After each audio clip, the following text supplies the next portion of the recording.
So you are a higher context society to that outsider. Okay? You see how this works now? Yes. So in the high context, they were a culture of memory at the time of Jesus. You would have to mention just very little to get them to spur in their mind. For instance, you could start quoting a scripture verse. In their mind, they would finish the verse. Precisely. And yet today, in a low context society, we would have to quote the whole chapter of the Bible and then teach them what it means and then fill in all those gaps.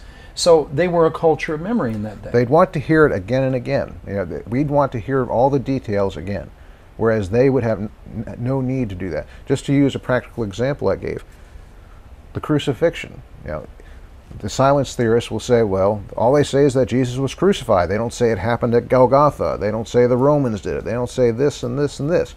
All of that would have been taken for granted simply by the mention of the word crucifixion. All that is a given. With reference to Jesus, it all would have been a given.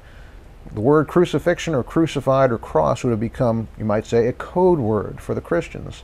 So they would have understood, yes, I remember this happened at Calvary or Golgotha. This happened when the Romans did it. You know, the Sanhedrin condemned Jesus. We remember all this. So the expectation is they would have to say everything about everything in order to be a credible document, which is impossible. If you applied that to any other... Precisely. That is a low-context society's expectation, that they will go on and say everything again and again and again, you know, even if it's not necessary. In the case of the New Testament, when Paul is writing to people who have been Christians 10 or more years, such as the Corinthians or the Galatians, they already learned all this stuff long ago. The documents that were for people who didn't know were done a long time ago. The Gospels were written for people who wanted a biography of Jesus. That's where you find the details, in something specifically designed to tell those details. Paul's letters are not for that purpose.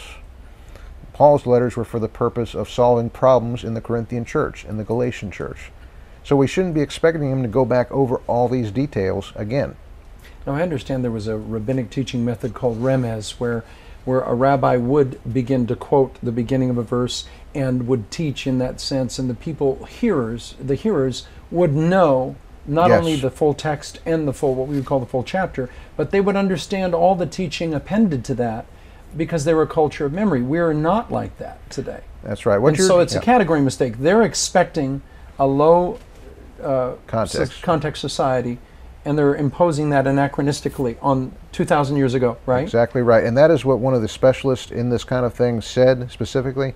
He said, the problem is too many of us read the New Testament as though it were a low context document. Now, the guy who said that, the scholar who said that, did not have the Christ myth in mind, but that fits in perfectly with the silence thesis. They are reading the New Testament and having low context expectations they are imposing upon it. So, simplistically, these guys are saying, look at the epistles. They don't repeat all of the enormous details we find in the four Gospels. Therefore, they're suspicious. That's so right. Take that a little bit further. They're why? So we know high context, low context. They're wrong there. Where else are they in error? The thesis goes on saying that any reference therefore to anything like being crucified or being related to David, descended from David, there must be some other explanation for it other than the plain meaning we would take from it. Now, how they explain some of these different things is a wonder to behold. When it comes to Romans 1:3, which says that Jesus is the seed of David, the explanation is, well, Paul believed that Jesus was descended from David in the spirit realm somehow. We don't understand exactly how, but that's how it was. It was a spiritual descendancy. Other citations, they will take something like 1 Thessalonians 2:14-16, which refers to the Jews crucifying Jesus. They will say, well, that was interpolated, added into the text of Thessalonians at a much later date. It wasn't part of Paul's original letter. Now, we don't have time to go into details and arguments on that. But see, what they'll do is they'll come up with any contrivance they can to explain away some of these very plain references. Another one of my favorites, in Galatians and in Corinthians, where it refers to the brothers of the Lord, the brothers of Jesus. They will say, well, that referred to a special sect called the brothers of the Lord. You know, they were not his physical brothers. You know, they were not his blood brothers. It was a special sect, kind of like the religious people will call each other brother, like you and I will. They'll say, well, that was a sect called the brothers of the Lord. The grammar for that is entirely incorrect for those passages.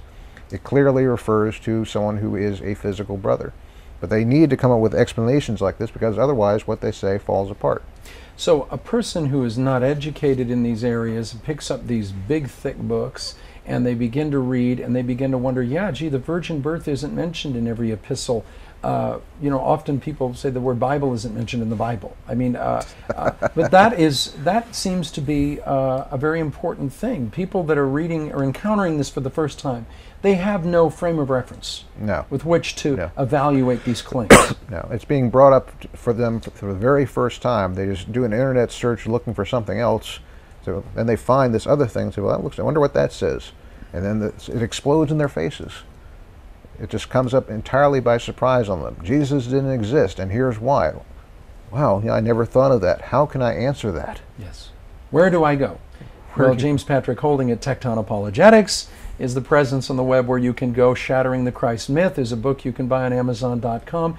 Now, let's go a little bit deeper with the... Are we dealing with scholars here? No, we're not dealing with scholars. The primary proponent, as I said, these days is someone who has a bachelor's degree in history. G.A. Wells was not a historian. He was a professor of German. He taught the German language. The only people who have any qualifications who advocate this, there's a gentleman named Robert Price, who is an apostate biblical scholar. He is a New Testament scholar. But he advocates many other strange things as well, such as that the sayings of Jesus might be better preserved in the Muslim Sufi tradition than in the New Testament. So he is way out on the fringe.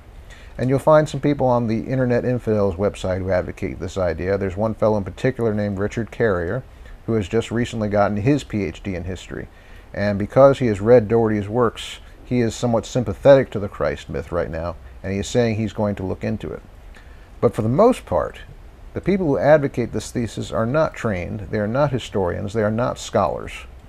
And I think one of the major proponents that exemplifies this is a fellow named Brian Fleming, who you may have heard of. Yes. About 2 years ago, he put together a DVD titled The God Who Wasn't There. Mm-hmm. And he is simply a movie director, a movie producer. He has no historical training whatsoever. He simply borrowed his ideas from people like Doherty, people like Wells, and he publicized them. As facts. As facts, yes. Now, the Shakespearean scholars would never even address the anti-Stratfordians because they believed that they were lending dignity to a bunch of flat Earth people. Yes. But today we have to respond now, because if you don't respond, then they're saying, see, there's a conspiracy and Orthodox Christendom cannot even address these issues, and this is new stuff. None of this is new, is it? No, it's not new. I mean, these are things that are rehashes of arguments that were made initially in the 19th, 18th century. The Christ myth first emerged in that era, and some of these people, you will see them using sources from the 19th century, completely unchanged. It's as though they think scholarship stopped in the 19th century. Nothing further happened since then. That's how it is with many of these people.